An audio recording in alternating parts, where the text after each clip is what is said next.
What is up, Breaking Bad fans? Kino here, and we're back with another Breaking Bad log. Today we're looking at the second episode of Season 3, Caballo Sin Nombre, which I hope I'm pronouncing right. The episode opens with Walt driving his car. He's listening to the song A Horse with No Name, which is the name of this episode in Spanish. He's pulled over by a cop who gives him a ticket for his broken windshield. Walt tries explaining that it came from the plane crash, but the cop still cites him.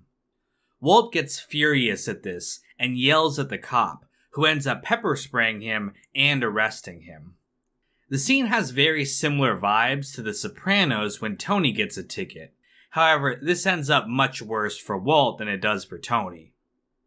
After the titles, Hank gives a debrief to the DEA about a truck full of illegals that the cousins killed. He thinks it's connected to the cartel, and also believes that the blue meth will make a comeback. He's then called by Walt, who's at the police station. He manages to convince them to let Walt go due to his personal hardships. Walt is forced to apologize to the cop, which is an obvious bruise to his ego. He then informs Hank that Skyler is divorcing him and won't let him see his children. After this, Saul meets with Walt to discuss the Skyler situation. He says that she won't go to the police as she'll be implicated as well. He suggests that Walt get back to cooking meth, as that makes money for him as well. Walt, however, continues to refuse to cook, as he desperately wants to get back with Skyler. Saul, worried about the situation, calls Mike to come in and monitor the White household. At a family dinner with Hank and Marie, Walt Jr. confronts his mother about the divorce. Funny enough, he says it looked like Walt had been crying when it was actually the pepper spray. He calls Skyler a bitch for treating Walt this way and storms out.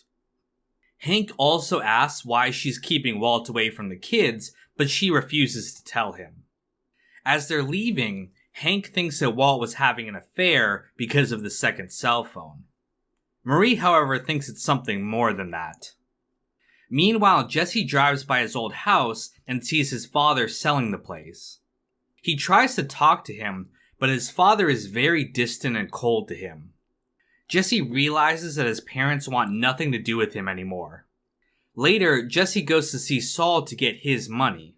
Saul asks him to talk to Walt about cooking again, but Jesse instead tells Saul he has a job for him. Saul then meets with Jesse's parents, offering to buy their home on behalf of his anonymous client for cash.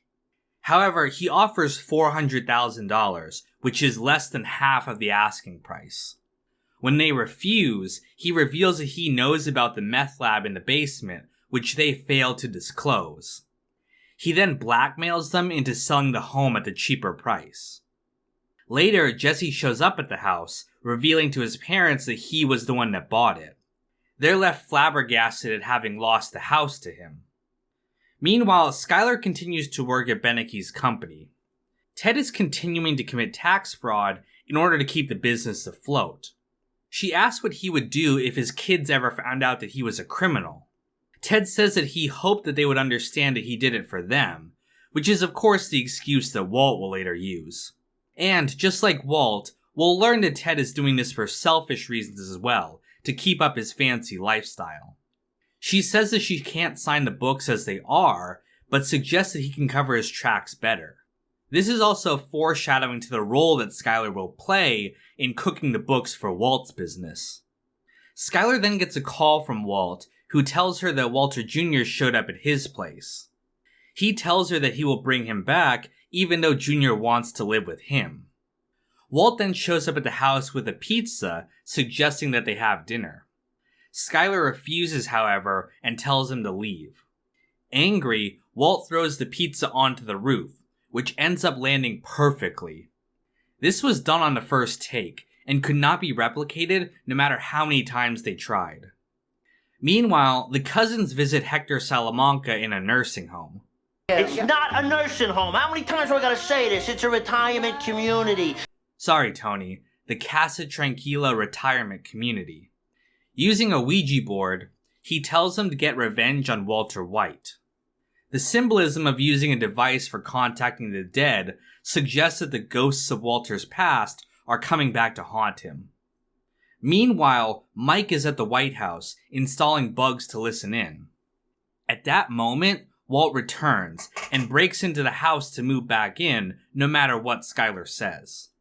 He then goes to take a shower, singing the song from the beginning again. The cousins then arrive, intent on killing Walt. Mike is observing all of this from the distance and calls Gus to inform him that the cartel is there. As the cousins wait patiently for Walt to get out of the shower, they get a text message telling them to come to Los Pollos Hermanos. Though determined to kill Walt, they leave, and Walt is left none the wiser at how close he came to death. There are a number of neat little details in this episode. Walt's answering machine says that this is his temporary number, emphasizing how much he believes he's going to get back with Skyler. Jesse's parents have stickers on their car for Mom, Dad, and Jake, but no Jesse, showing that they have disowned him emotionally. This is further emphasized by the fact that this is the last episode we see them in during this show, suggesting that after this, they wanted nothing more to do with Jesse at all. Gus can be seen looking at a blueprint at the laundromat, foreshadowing the super lab we'll see later this season. The uncut pizza that Walt brings is from Venezia's Pizzeria, which will be featured again in this show and also Better Call Saul. Finally, the eye that the cousins notice in Walt's suitcase can represent the eyes that are watching him, both the cartel and Gus, both of which Walt is unaware of at this point. And that is pretty much the episode. Thank you guys so much for watching, and stay tuned for the next Breaking Bad log coming soon.